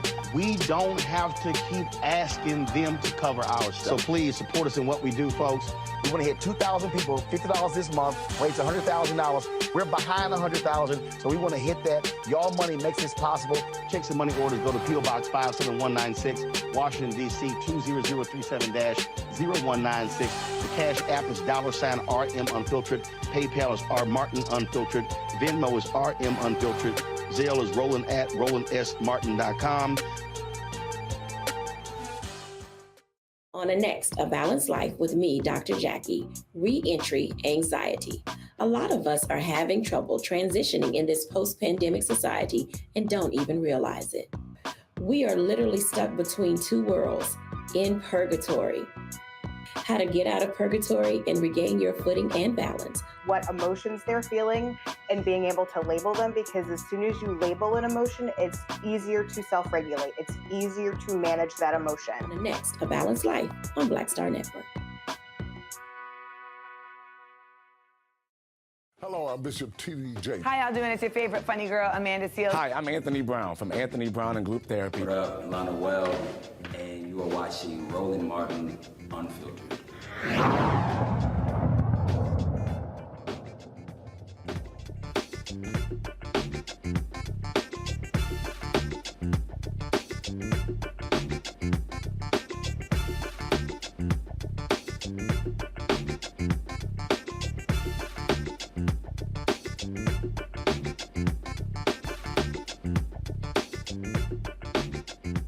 All right, welcome back to Roland Martin Unfiltered with music artists Chuck D and Daddy O. Questions from my panel. Michael M. Uptep, you're first. All right, Chuck D and Daddy O. Hey, grew up on hip hop, love Public Enemy and Stetsasonic. I know Professor Griff, he's a friend of mine. What I wanted to talk about, ask the question on, when we talk about the four elements of hip hop, DJing, MCing, graffiti, and breakdancing, the fifth element is knowledge. How do we hold record companies accountable today to put the knowledge back into hip hop like it was in the golden age, late 80s and early 90s, when we can hear that on the radio, mainstream hip hop, we can hear the knowledge, Public Enemy, X-Clan, et cetera, Stetsasonic, et cetera. How do we do that? It's like some of the it's like one of the struggles that Roland Martin has. You know, we have to build our own. That's the best protest, and getting the getting the audience to come to our culture, knowing that, okay, there's two forces next to each other, and yeah, we got colored on ours, but they got white on theirs, and people think they got ice in their water. I'm just like saying, our culture, when you wait for somebody to tell your story instead of you telling your story just to make it to the radio, just to make it to these apparatuses and gadgets, you have to have, your best confidence of knowing who you are. And here's another thing, bro, in Hotep, if you ain't got no connection into the diaspora, why are you trying to bang the walls in a captive situation in the United States of America when we have advantages as opposed to disadvantages? I've been to 116 countries around the planet. Hip hop has been in every single one of those countries. They brought me there. Right. All right. Right. So what audacious nature do we think as USAers, thinking that we're at the top of the food chain in our culture, when we really probably in the middle of the pack? This is like 50 years to the art form. The whole world is, 360 degrees. So, I mean, really, seriously, there's other situations that have not only just picked up on hip hop, they could spit different languages, and they found ways to integrate it into leadership. So I think sitting here and waiting that we got to box ourselves in a hot box and think we have no connection to the world to learn from is one of our culture's biggest mistakes. And so if you don't have knowledge of self and you don't connect yourself with the diaspora, you do mudslinging in somebody else's backyard. Daddy-O? Yeah, I mean, the labels are not part of our equation. I mean, I've been signed to Spit Slam for 6 years, 7 years. I mean, Chuck's been doing the independent thing for most of us for the last few years. We don't look at the labels at all anymore. Like, we're not thinking about them because I don't think it's, I think that's old, right? I think it's real old to even think that a record label is gonna partake in what we're trying to do, and especially when we talk about impart knowledge. So because of technology, because of the way things are, again, going back to no more black lacquer records, no more 8-tracks, no more cassettes, because we're digital distribution. I say this to everybody, distribution could be a hot sauce bottle now, because all you got to do is have a barcode on a hot sauce bottle. So the bottom line is that record companies are not, to your question, record companies are not part of our equation. Yeah, and also to add to that, you have, like in the world of jazz, you have so many of our people that don't know Sonny Rollins. And Sonny Rollins is still here on his own terms, making truth to power and knowledge of self and all that. But the fact of what, he's not on a major news network or a major media machine every day, so we would know, or he's not on a radio station. So, so my whole thing of always gotta be shining on somebody else's platform in order for you to be known. I've and to my detriment too, I've been so independent right throughout that I have settled to saying who comes to the party is who comes to the party. And that's what it is. We're gonna deal with that audience and trying to beg an audience to come and saying this is good for them. But we still got to keep on keeping on, being honest and truthful to the art form. And the art form, it might have started as a term of hip hop in 1973, but our art goes centuries and eons before that. And if you don't understand that we've always been creative people at the beginnings of time, and all of a sudden you want to start it at a hip hop date, then you're shorting yourself. Candace. All right, thank you. So a lot of these artists, especially during COVID, sold their catalogs. And I'm wondering, in the hip hop community, do you get a sense that people are interested in selling, or are there rumblings about some of the big artists that we know that might cross over into that arena and say, you know what, it's time to sell? I'm surprised they thought they had it in the first place, right? Right. I think selling your catalog that's a play for money, right? Because the bottom line with us as hip hoppers, and this is just the honest to God truth, I could sell my catalog and make 50,000 records in 2 more weeks. Like, that's what we do. We rap on records. So the bottom line is that we may not value these catalogs the way people from the outside see the catalogs. They might see it as them. We don't see the catalogs as us. We're us. So we can make more of that. And I think that when you see people sell catalogs, it's a money play. It's a money play more than it is. Put it this way, and then Chuck, you could add on. Selling your catalog is not selling your soul. I'm saying that. Right. You got all kinds of music and different things integrated into your music anyway. Understand this. There's always a reason for something to happen like it did. This is a play between the technology companies and the software companies, those that had the catalogs in the first place, are a partnership in it, and they know where it's going to go in the next 10 years. And matter of fact, the technology companies knowing where it's going to go the next 10 years, many of us sitting right here have no clue or idea. There's a reason why there's a selling of a catalog, because they know where a song is going to sit in 2032.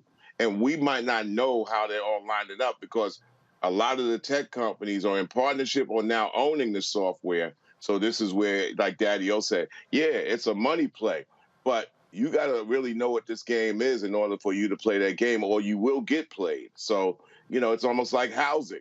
Person sells a house and then say, okay, it's the time to sell. Now I'm going to buy another house. You got to get in that game. Just can't be like, oh, you sold your house and the house is falling apart, it's all raggedy, and they were going to take it away from you anyway.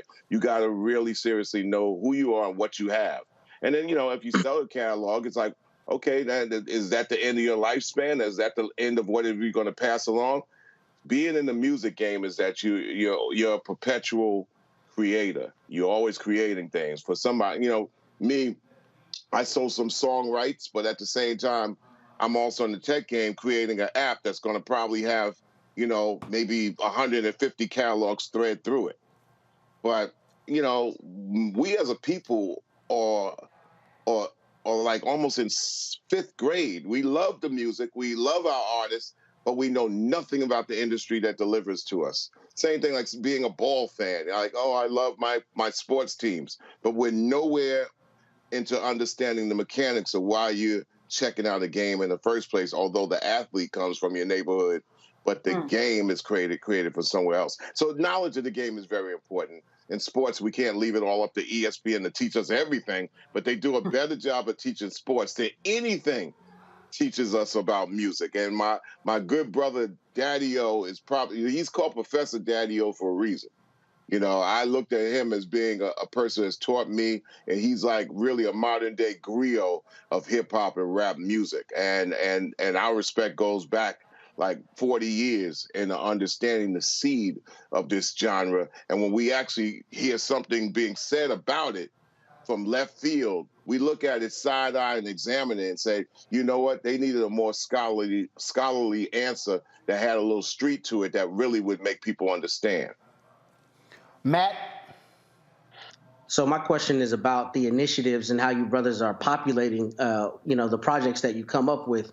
How are you identifying artists? How are you identifying initiatives that you want to include in the initiative? And it's my understanding that this came out of a conversation at South by Southwest. Is that right? In Austin? Not all of it.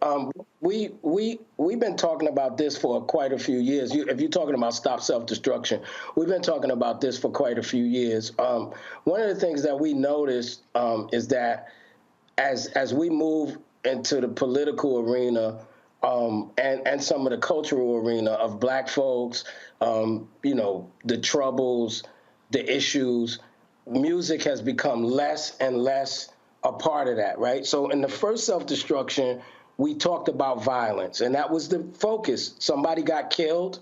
A guy got killed over his chain, and we all came out and spoke against it and spoke to young people about, possibly stopping some of the madness that was going on.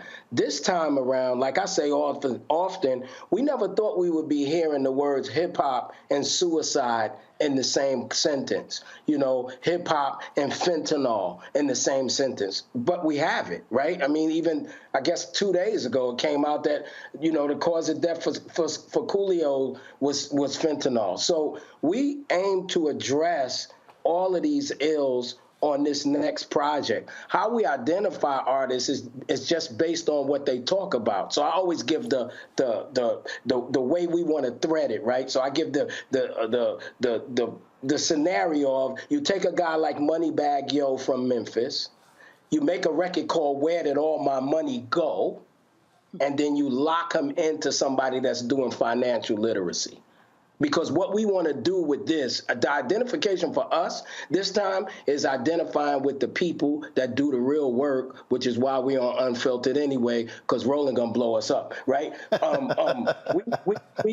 We want to identify with the people that's doing the real work, right?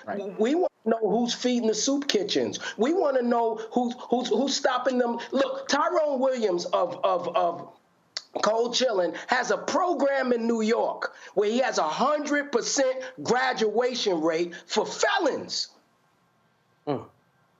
That's what we talking about. We want to identify with the people that's doing the real work, because you know why? Most of the time, the people that's doing the real work, besides for Roland opening his big mouth, nobody knows. Right. Nobody knows. They think we they think we out here not doing nothing, bro.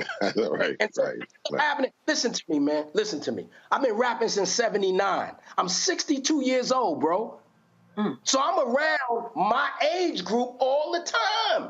They think we not doing nothing. So I'm like, okay, I hear you. I know what I've been doing individually. I know what Chuck been doing individually. We friends, we business partners. Watch this.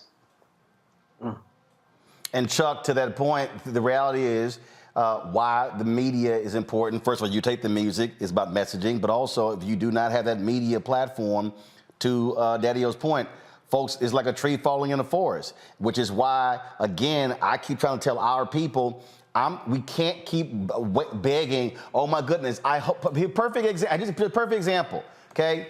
You know, the abortion pill ruling came down. We were carrying Vice President Kamala Harris' speech at Fisk. I said to my staff, I said, tell me what's on MSNBC and CNN right now. They weren't carrying her speech live. They were discussing the abortion pill ruling. Well, first of all, that's a ruling. It ain't going anywhere for a week, but she's speaking live. Well, because I own this, we carried her stuff live. We can talk about that decision later. And so it's a matter of who controls that platform. And for our people, we just got to stop waiting and say the hell with white validation, hoping they cover our stuff so we can get information. We got to support our own. Go ahead, Chuck. Yeah, well, white folks are going to come anyway. The white folks are going to come in as fanatics if you do your thing right. We have that problem in news media on knowing who we are and where our news is at, and you've answered to that, Roland. You can imagine in culture and music, it seems like after 1980, the knowledge of what the music is, the artists, the labels, the songwriters, it was just like erased from us. And radio was one of the first culprits when they used to say, more music, less talk. Yep. When the DJs were everything, they were our GPS. So hip hop took over to become a GPS on its own. But we, 50 years later, we said, okay, that GPS needs interpreters and GPS, almost in the same way that jocks used to break it down. They used to break down songs, and you knew the members of Earth, Wind, and Fire, and you knew Charles Stepney. It wasn't a rare thing. The same thing in hip-hop and rap music that Daddy-O has been providing for a very long time. So we just realized and said, we have to create our own media machines, magazines, and things that are serious. Yep. Sometimes you got to make a decision that better is better than bigger. Yes. Because once people think that bigger is better, that's one of the first mistakes that you make in trying to get the word to black folk. You're absolutely right. I say that to people all the time. And I'm like, guys, look, I'm not waiting on them. Because if you wait on them, we're going to be waiting. And then we're going to get mad. Well, why didn't y'all cover it? Because they're going to determine what the hell they want to do. And again, just because you got black faces and white spaces don't mean that they running the show. Yeah, and I break it down like this. Daddy-O, if he sells 100 records, sometimes we have to say, We moved 100 of those records, not by begging to get 1,000 through this other medium. It's about being able to secure and lock in with an audience and deal with it's a slow process of one by one, get one at a time, but it culminates. And if you get an industry that also goes one by one, right, there's a respect in that. And this is one of the reasons I work with the Hip Hop Alliance. You know, it's only power, end of the road power conversations that's going to be relevant is the collective of many of us. Yep. Because the burden of individuals is just too much. And look, look, you guys have been on, let's see, we came on, and just to your point, and I'm just telling you just from Cash App standpoint, when you talk about, you said one by one, LaToya Grigler, Tommy Williams, Color Girl Art, Larry Roundtree, Corey, Byron Watley, Angela Good, Kathy Wiley, Keitha Williams, Joan Warren, Tracy Dupree, Audria, Eula Mylon, Patricia Jones, Eric Merriweather, Shelly J, Daryl Dark, Erica George, Solomon Morris, Donald, Robert Brown, Vincent Williams, Brenda Lewis, Donald White, Derek Clarkson, Deidre Washington. All those folks have given since y'all have been on. And that's the thing I keep explaining to people. Hey, take your audience, build your audience. To your point, if you sell 100 records, yeah, I'm not sitting here going, oh man, I wish 1,000. Hey, we're gonna appreciate every dollar. Look, it's 10, 5, 20, 150, but we can't wait for somebody else to build it and to save us. We have the capacity to do it ourselves. Gentlemen, you're certainly welcome back anytime. Daddy-O, I've known Chuck for years, and so he has all my information. So we gotta talk. Absolutely, absolutely. And as I always say, we ain't gotta ask permission here, because I own this shit. Yep, and let us do whatever we could do to help you, Brother Romo, anytime, and that's what it's about. It's not even about making sure that we get to shine. We have a genre and an art form that's worldwide that we feel that can be an asset to such a power situation as you, and then it's reciprocated. Yes, sir. It's in the movement, man. It's an organic thing when it's family. Yes, sir. Gentlemen, Yes, sir. I appreciate it. Daddy-O, Chuck D, thanks a bunch. Good luck. Yes, sir. Thank you. Yes, sir.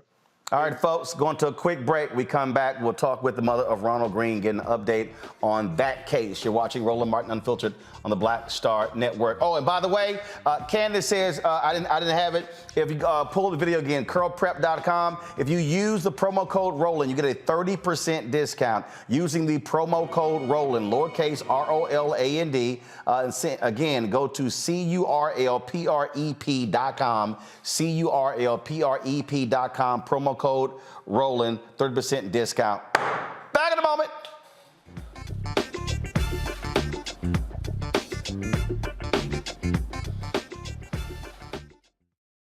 We feel the hidden impacts of climate change that land harder in Black, brown, and Native communities. Not many people talk about it because they clearly don't know our lives. But with President Biden's landmark infrastructure and climate plans, our issues are finally seen. Removing lead pipes means we know our water is safe.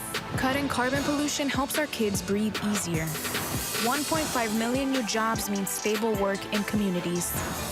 The impact we need. Right now.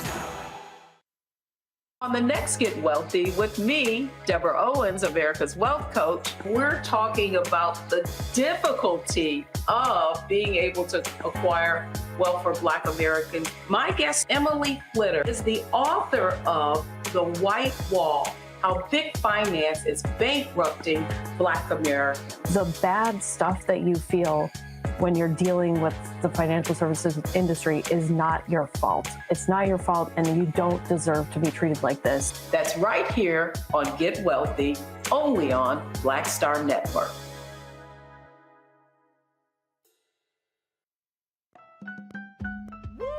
We're all impacted by the culture, whether we know it or not. From politics to music and entertainment, it's a huge part of our lives, and we're going to talk about it every day right here on The Culture with me, Faraji Muhammad, only on the Black Star Network.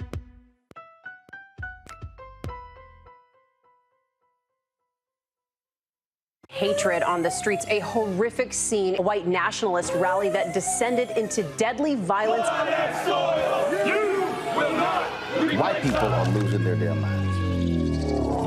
As an angry pro-Trump mob storms the U.S. Capitol, we've seen shooting. We're about to see the rise of what I call white minority resistance. We have seen white folks in this country who simply cannot tolerate black folks voting. I think what we're seeing is the inevitable result of violent denial. This is part of American history. Every time that people of color have made progress, whether real or symbolic, there has been what Carol Anderson at Emory University calls white rage as a backlash. This is the rise of the Proud Boys and the Boogaloo Boys. America, there's going to be more of this. Here's all the Proud Boys, guys. This country is getting increasingly racist in its behaviors and its attitudes because of the fear of white people. The fear that they're taking our jobs, they're taking our resources, they're taking our women. This is white fear.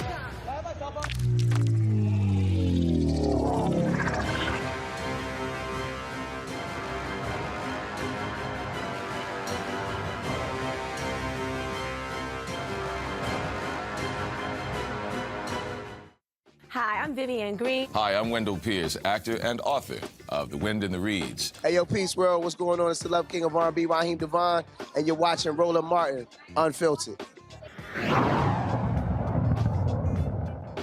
All right, folks, it's been nearly 4 years since Ronald Green was beaten in 2019 during a traffic stop by Louisiana state troopers. The officers involved will be in court next week to enter a plea to charges ranging from negligent homicide, malfeasance in office, and obstruction of justice. Joining me now is Ronald Green's mother, Mona Harton. Hopefully we'll have Mona in a second. We're trying to get her audio straight. Folks, this story has been a shocking and stunning one for so long because remember, they told his mother, they told Mona and the family that he died in a traffic accident. It wasn't until the video was later released that showed that he was viciously beaten. Matt Manning, this is one of the most egregious cases we've seen. It led to a change in the Louisiana State Troopers, numerous investigations. We discovered the line that was involved, and it went all the way up in Louisiana State Troopers. One of the most shocking and damning cases we've seen in a long time. And each and every one of them needs to be buried under the jail. I mean, the fact that they not only didn't tell the truth about what happened, but covered it up. And then the state troopers continued to try to cast the family and people who were asking what was going on as though they were either releasing information in an unauthorized way or not releasing it with full context, with the full context being that not only did they kill Ronald Green in cold blood, but one of the officers had the audacity to joke that he hoped he didn't have AIDS because he had blood on him. I mean, we're talking as egregious as it gets, and it's going to be very, I think, difficult for the defense to make these officers look like anything other than cold-blooded killers. Now, I suspect that they decided to go with negligent homicide rather than murder because they were concerned about the mental state and having to prove that these officers did it intentionally. But I suspect that a jury that hears this is not going to have any sympathy because all of that evidence about the lying is going to come in, right? And once that evidence comes in, it's going to show that this was done maliciously, and then they continue to cover it up in a conspiratorial way. So I'm glad this has finally come to light, but this is proof positive that this kind of thing happens and that it happens at the highest level because customarily state troopers are generally a higher caliber of officers in a lot of places, right? So for them to do this and to lie about it the way that they did is particularly heinous. Candace? Well, what he said is correct. One of the things that's going to be key here is just the evidence in and of itself that what is it that they were trying to cover up to begin with? So they obviously knew that they were doing something wrong or they would not have tried to cover it up. It just also, kind of leads you to just, it's reinforcement of the fact that you always have to question the system. It may take years. This took years because of all the lying. It took years because of COVID. It took years because the family begged, and finally a media outlet was able to get this information out to the public. You always have to question the system, even if you are dealing with troopers, which seem to be on a higher caliber. If you're at work, you can't trust human resources. If you're on the streets and the police stop you, you can't trust them either. You always have to go above And you always have to question far and beyond to get to the truth. That's just the world that we live in. And that's what this family did. And that's why they were able to get this indictment. So it will be interesting to see what they plead. Of course, they're going to plead not guilty, but they're going to have a very difficult time in court because of all the evidence that sits before them. Michael? Yeah, hopefully, Roland, the family will get justice for Ronald Green. This is a tragedy. It's a huge cover-up, even though there was video evidence as well. I agree with my two colleagues here, and hopefully these officers get put up underneath the jail. But this is another reason why video camera footage is so important, dash cam footage, body camera footage, etc. And this is why it's important as well for us to, at the same time, we hold these officers like this accountable and get them out of police departments. It's also important for those of us who want to be the type of officers we say we want to see to infiltrate these police departments as well. Oftentimes we hear about, white supremacists have infiltrated the police departments, which is a lie. They've always been there. You can't find a time in history when white supremacists have not been in the police departments. But there has to be an effort for us to infiltrate the police departments as well to change a lot of these conditions also. Indeed. Mona, do we have her? All right. We're trying to get her straight with the audio, folks, just to get her thoughts on this. We may have to move this to Monday. We're just trying to get it all together right now. And so, folks, it has been, again, this case has been one that people have been involved in. There have been protests, there have been rallies. A lot of pressure was put on state officials in Louisiana to come clean with regards to what actually happened to Ronald Green. Again, there's an event taking place this weekend, folks. And again, you see it taking place, first of all, April 8th, April 11th. And so, again, justice for Ronald Green. You see the flyer that's right there. And so we certainly hope that folks participate in that and they actually support this family in the actions that involve, again. So these cops are going to be headed to court next week, and we'll be covering that. Seems like we've had some issues, technical issues, trying to get Ronald Green's mother up, and so we will try to get her on next week. Michael, Candace, Matt, we certainly appreciate you joining us as well. We thank all the folks for watching us. Folks, we need your support to do what we do. Because trust me, we're out here fighting the good fight against these advertisers, and they make it very difficult, these companies and these ad agencies. And let me tell y'all I'm just going to be straight up, one of the things that they tell me, brand safety, because, you cover politics, or they're afraid we might be talking about a police brutality case. And so a lot of these companies simply refuse to advertise at all. And so that's why all of our partners, the people who support us, we appreciate the climate folks, the ads you've seen running. Again, Candace with Curl Prep, we've had other folks who supported us as well.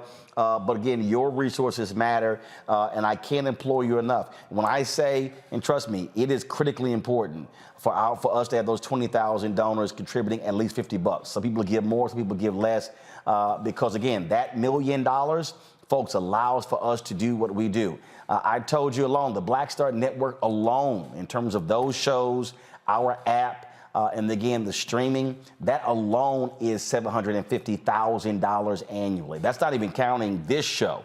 And so when people have been hitting me up, man, you need to be in Tennessee. Okay, that costs money.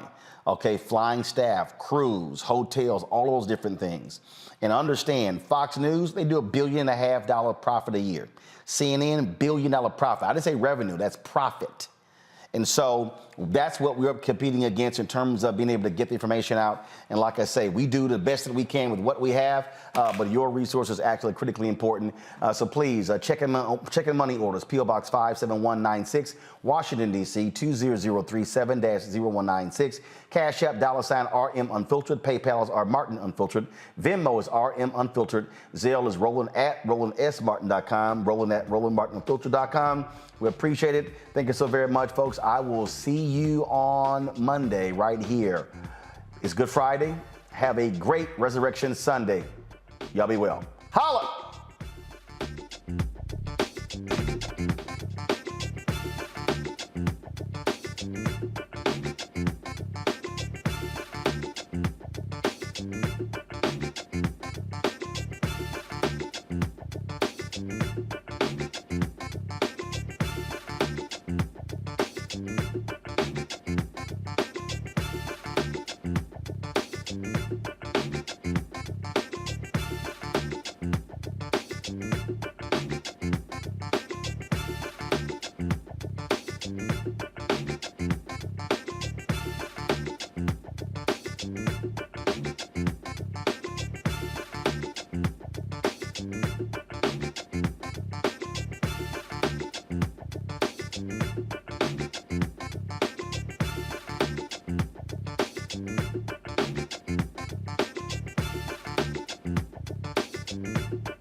Black Star Network is here.